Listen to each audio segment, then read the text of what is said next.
Okay, so in this video we're going to talk about what we call floating, and what that is this concept of the fact that we've been writing everything completely up and down.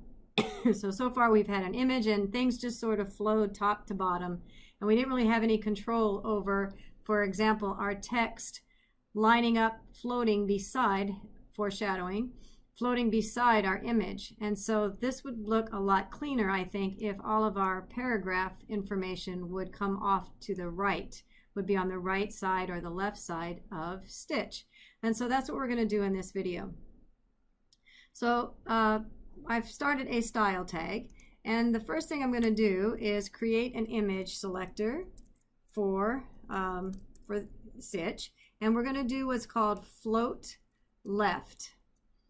And I'm just going to go ahead and do it so we can start to see it. And the idea behind FloatLeft is exactly that. We're saying, here's our image, and everything that follows after that which is being floated, in other words, the P tag follows the image tag, then float that information to the right. In other words, move the image to the left, and everything else is going to flow around it. So float left, move this element to the left, and everything after that will come around or be flush up against that image.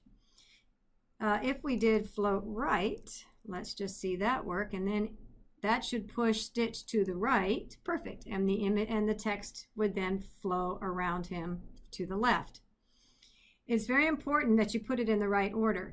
In other words, if I put this P tag above the image tag, like that, nothing is going to float, because remember that the image, that whatever tag is receiving the float element or the float property, everything after it is going to receive the floating part, or move around the image, or move around whatever tag is being floated. So let me put that back there just so I have it back where we were originally.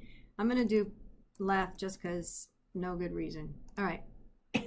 Please notice that we only have float left and float right. We don't have any other options. There's no float center or float position whatever, or float top or bottom. It's simply float left or right. Those are the only two options. And they're really designed, it's really designed just to very simply move something to the left or to the right. For a visual, I also want to add this part for you. Let's put a footer after. I'm not doing very good on my indenting, am I? So you'd probably get in trouble if you were in my class. All right, so let's put in a footer just for a demonstration. And I'll put my name and, excuse me, a copyright. Copy 2019. Okay, that looks good. And I'm going to now put that, refresh my page. And what you'll see is that the footer is also continuing on with that float. In other words, the paragraph started to float around the Stitch, but everything after is going to continue to try and float around that image. So in this case, the footer says, well, I still have room here, so I'm going to continue on until there's so much text that things will no longer float. Well, I don't have that much text, and I want my footer not to be floating around Stitch. I want my footer to stretch across the bottom. In other words, stop floating around Stitch and be normal, like a normal footer would have behaved. And so to do that, what we're going to do is we're going to put in our selector footer, and we're going to put this property called clear both, which is basically saying if I'm required to float either around a left floated image or a right floated image, in other words, right here, footer was being asked to continue on moving around Stitch. Clear both says, ignore that, let me behave the way I normally would have flowed if there was no such thing as a float. In other words, if I didn't have image floating, footer should be normally right underneath the paragraph tag. So let me go ahead and save that and refresh it. And you should see that it cleared both. Well, I did this incorrectly, so validate your code. Now let's try it. Okay, so now you can see that footer is indeed stretching across. It's no longer trying to wrap itself around the image that's floated to the left. it's going to go into its normal flow. It clears itself of the float and then will now appear down below like I normally thought it would have, or I normally wanted it to. All right, so let's do another thought here. I'm going to put 2 of these sets of information. So I'm going to have 2 sets of the stitch image and 2 sets of the paragraph, and they should, oh, what's happening there? Well, remember that this image, this group of tags are continuing in this line of thought where Stitch is being floated, so everything subsequent is also trying to float around Stitch, even the image that is also floated. All right, that's kind of silly. So what I want to share is this idea. I would like to make 2 columns of Stitch and the lorem ipsum text. So to do that, what I'm going to do, I'm going to separate those sections, if you will. I'm going to call them sections. So I'm going to make section 1, which has 1 column, if you will, of Stitch. And then I'll make a second section for the second column. Okay. And we'll put Stitch over here. Perfect. Okay.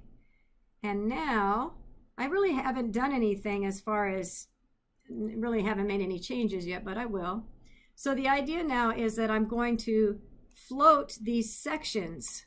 So I'm going to float section to the left, and then ideally this section will also fall in line. In other words, let's try it. So now I'm going to float section, float left, and let's see what happens. Okay, that doesn't seem like what you told me it's going to happen. Well, here's why.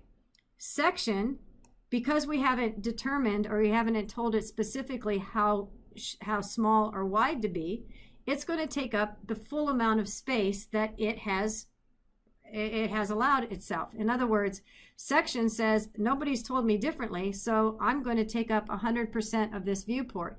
And the next section said I'm also going to take up 100%, and so they will not float beside of each other because each one is taking 100%. You can't put 100% next to 100%, that's 200%, and that doesn't fit in 100%, so therefore this section got pushed down below.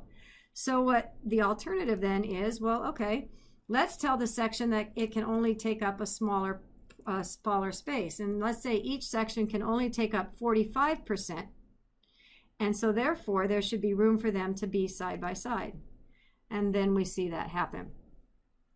So this is how we can very simply move text around an item, or I used, too many ums probably, I used this width 45 to shrink up the amount of space that each section was allowed to take, and then I floated this section left, which is going to float left around this section. So they'll fall side by side. So that's the start of getting things floating.